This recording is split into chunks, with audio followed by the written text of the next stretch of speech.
asked any liberal in 1960, we are going to pass these laws, these laws, these laws, and these laws, mentioning all the laws that in fact were passed in the 1960s and 70s.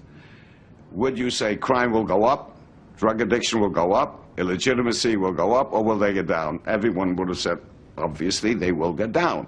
And everyone would have been wrong. Now, that's not something that the liberals have been able to face up to.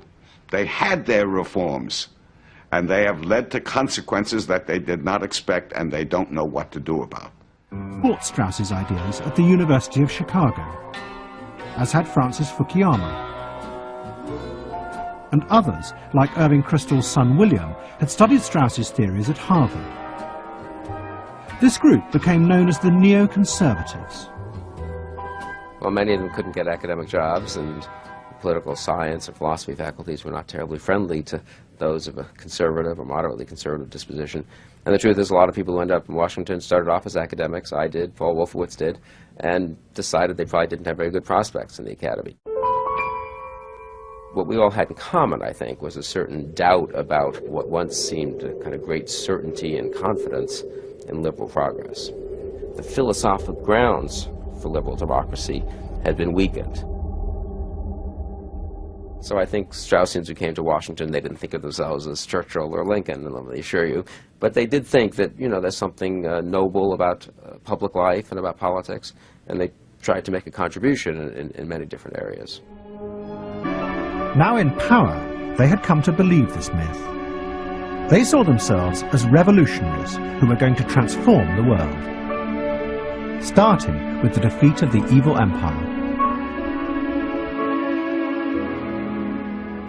We're closer to being revolutionaries than conservatives in the sense that we want to change some deeply entrenched notions about the proper role of American power in the world.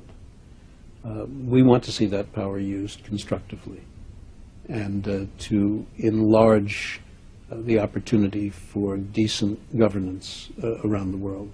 We're not happy about the old cozy relationships with dictators. Never fade.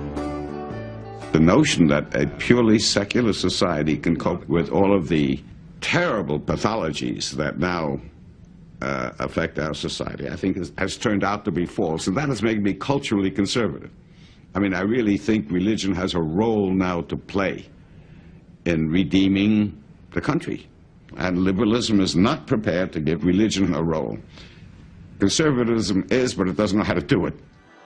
And Richard Pearl, who was a senior advisor to the Pentagon.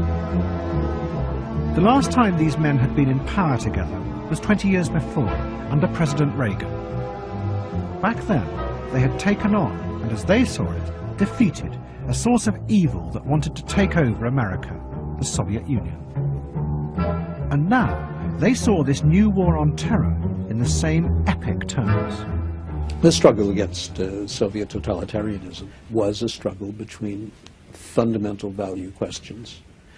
Good and evil is about as effective a shorthand as I can imagine in this regard.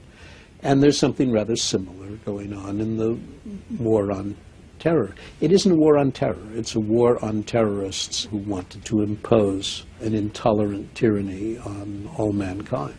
An Islamic universe in which we are all compelled to accept their beliefs and live by their lights. And in that sense, this is a battle between good and evil. I continue to be amazed at the people who say there are no links. It simply isn't true.